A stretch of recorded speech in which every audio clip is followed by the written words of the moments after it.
Breaking news. రక్షక భట నిలయాలు భక్షక భట నిలయాలుగా మారుతున్నాయా? శాంతి భద్రతలను కాపాడాల్సిన కాకీలే నేర సామ్రాజ్యంలో రారాజులుగా వెలుగుతున్నారా?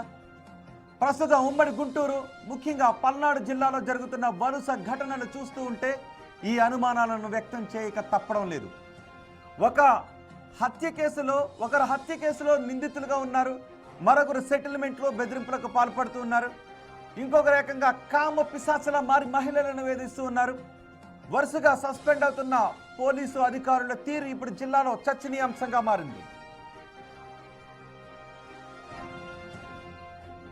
నేరస్తులను పట్టుకోవాల్సిన ఎస్పీ కార్యాలయ కానిస్టేబుల్లే హంతకులుగా మారడం రాష్ట్ర వ్యాప్తంగా సంచలనం సృష్టించింది.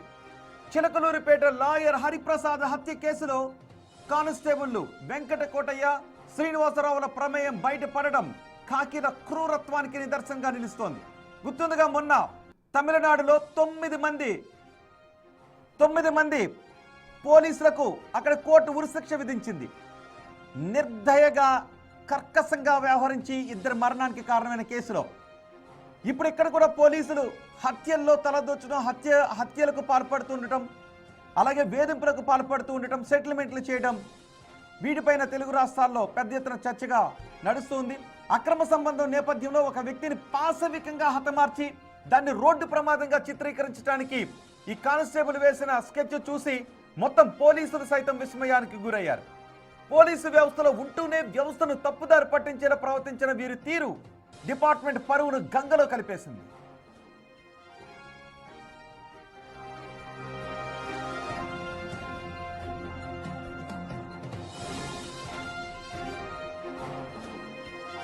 మరోవైపు అధికార గర్వంతో మాజీ సీఐ చిన్నమల్లయ్య సాగిస్తున్న ఆగడాలు పల్నాడు జిల్లాలో కలకలం రేపుతున్నాయి. పోలీసు అధికారులకు కావాల్సింది ఏంటి అంటే నేర పరిశోధన ఎలా చేయాలి అని తెలివితేటలు కావాలి తప్ప నెత్తిపైన క్యాప్ ఉంది, చేతిలో లాఠీ ఉంది, నడుం దగ్గర తుపాకీ ఉంది అని అహంకారంతో ముందుకు వెళితే మన తమిళనాడులో 9 మంది పోలీసులకు పడిన ఉరిశిక్ష లాంటి ఘటనలు బహుశా తెలుగు రాష్ట్రాల్లో కూడా చోటు చేసుకునే అవకాశం ఉంటుంది. అందుకే పోలీసులకు కావాల్సింది అహంకారం కాదు, ఫ్రెండ్లీ పోలీసింగ్ ఉండాలి. నిజానికి ఇప్పుడు మీరు చూస్తున్నది సిఐ. గత ప్రభుత్వ హయాంలో టీడీపీ నేతలను రివాల్వర్తో బెదిరించిన ఘటనపై విచారణ జరిపి ఆయనను విఆర్కు పంపిన అతనిలో మార్పు రాలేదు సరికదా, తనపై ఫిర్యాదు చేసిన బాధితుని వాట్సాప్ మెసేజ్ ద్వారా అత్యంత అసభ్య పదజాలంతో దూషిస్తూ కాళ్ళు విరగ్గొడతాను అంటూ బెదిరించడం ఆయన బెదిరింపులకు అడ్డం పడుతోంది. చట్టాన్ని రక్షించాల్సిన బాధ్యత కలిగిన ఒక అధికారి బహిరంగంగా ప్రాణహాని తలపెడతాను అని బెదిరించడం స్థానికంగా భయాందోళనలు కలిగిస్తూ ఉంది.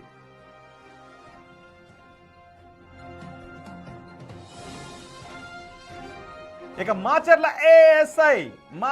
ఏఎస్ఐ శ్రీనివాసుల రాసలీలలు వర్ణనాతీతం. గతంలో మైనర్ బాలికపై వేధింపులకు పాల్పడి పోక్సో కేసులో సస్పెండ్ అయిన ప్రబుద్ధుడు ఈ ఏఎస్ఐ శ్రీనివాసులు. చూడండి, ఇలాంటి కార్యకలాపాలకి అలవాటు పడి కనీసం ఎక్సర్సైజ్ లేదు, వృత్తి పట్ల నిబద్ధత లేదు, పొట్ట పెరిగి కనీసం పరిగెట్టే దొంగను కూడా పట్టుకోలేని స్థితిలో చొక్కా ఇప్పేసి మరి రాసలీలకు పాల్పడుతున్న ఒక ప్రభుత్వ పోలీసుని చూడండి. పోలీసు వ్యవస్థపై ప్రజల గౌరవం ఉంది. నిజంగా పోలీసులు లేకపోతే నిజమే దారుణాలు పెరుగుతాయి.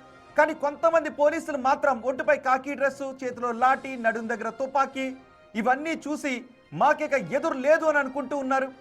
కానీ మీరున్నది ప్రజల ప్రాణాలను, ప్రజల మాన ప్రాణాలను రక్షించడానికి మాత్రమే మీరున్నారు అని గుర్తుపెట్టుకోండి. చాలామంది పోలీసులు ఉన్నారు, నీతిగా, నిజాయితీగా, నిబద్ధతతో ప్రజల రక్షణ కోసం ప్రాణాలు అర్పించే విధంగా చాలామంది పోలీసులు ఉన్నారు. వాళ్ళందరికీ బిగ్ టీవీ శాల్యూట్ చేస్తోంది, వాళ్ళందరికీ బిగ్ టీవీ నమస్కరిస్తోంది. కానీ మరికొంతమంది పోలీసులు ఉన్నారు, హత్యలు చేస్తారు, నేరాలు చేస్తారు, ఇలా లైంగిక వేధింపులకు దిగుతారు. వీళ్ళని మాత్రం తాట తీయాల్సిన అవసరం ఉంది, చట్ట ప్రకారం వీళ్ళను శిక్షించాల్సిన అవసరం ఉంది. అందులో ఒక పోలీసునే ఇప్పుడు మీరు చూస్తున్నారు, ఏఎస్ఐ.